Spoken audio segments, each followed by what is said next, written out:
Well, today, the president announcing new plans for the government surveillance program that targets millions of unsuspecting Americans. The NSA collecting things like email, text messages, phone calls. The president saying he wants to change the way that data is handled, but not talking about actually ending the program. On the phone now is Republican Senator Rand Paul of Kentucky, who is such an outspoken critic of the program, he filibustered over it and is suing the administration. Great to see you, Senator, or to hear you. Yeah, glad to be with you, Gretchen. All right, so I read your initial press release. You said that you were disappointed. What is your other reaction to the president's speech and changes? You know, what I heard was the president saying, if you like your privacy, you can keep it. But meanwhile, he's going to keep collecting all of your data. He really didn't announce that he's going to quit collecting anything. They're going to continue to collect your phone records, your emails, your text messages, and many people think they're collecting your credit card statements, too. So that doesn't sound to me like he's really going to change. He gave a lot of sort of, I guess, rosy rhetoric about how he was going to do a better job at protecting privacy, but he didn't announce that he was going to do any less collection of our personal records. Well, what do you make of this statement where he said that you can no longer request data to people beyond a terrorist target? So does that mean that if I am two people linked to a terrorist target, then they'll collect my data, but the third person removed, they won't? See, I guess what I don't quite understand about it is he thinks that, well, instead of breaking the Fourth Amendment 4 times, we'll just break it 2 times.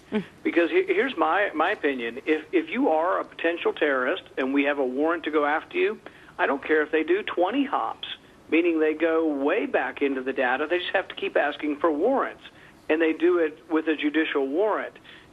So for him to say, oh, we're just going to keep collecting it, we're just going to collect less of it, really means they're just, you know, I'm going to continue breaking the Fourth Amendment, but I won't break it as much as I used to. What about the FISA court ruling? Because a lot of people are calling that draconian, that we're going back to pre-9/11. Where did you fall on that before and after?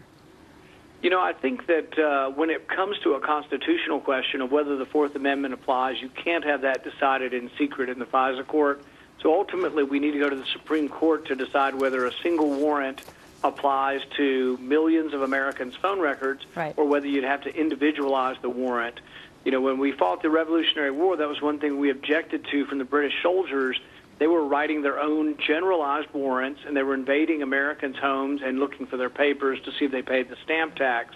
We objected to that, so we wrote the Fourth Amendment. We said it had to be specific, individualized, and that's the way warrants were supposed to be. Right. So many of us think it's unconstitutional to write a single warrant and not specify whose records you want. Well, even within your own party, there's Congressman Peter King, who's been extremely critical of you. I want you to listen to this and react. Rand Paul does not know what he's talking about, and Rand Paul is really spreading fear among the American people. To me, either he's totally uninformed or he's part of that hate America crowd that I thought leftists in the 1960s, isn't it? Wow. So how would you respond back to Congressman King? I guess just to laugh and chuckle, and, you know, every person can have their opinion, but I don't think it furthers the debate very much. I think that there's a serious constitutional question here, and that's whether a single warrant can apply to millions of people.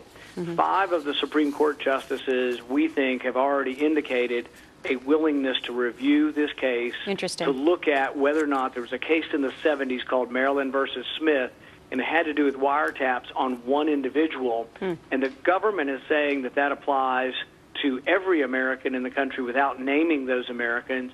And I think the Supreme Court will rein this in. I cannot imagine that the Supreme Court is not going to come down harshly on the government and say, no, we cannot have this law breaking. They're already doing it to the president on the recess appointments. Right. I think you're going to find that this president believes the Constitution applies to him only when he thinks it applies to him. And I think he's going to find out differently when we get these to the Supreme Court. Well, sounds like Senator Rand Paul will continue his mission and his fight. Thank you so much, sir, for joining us today. Thank you, Gretchen.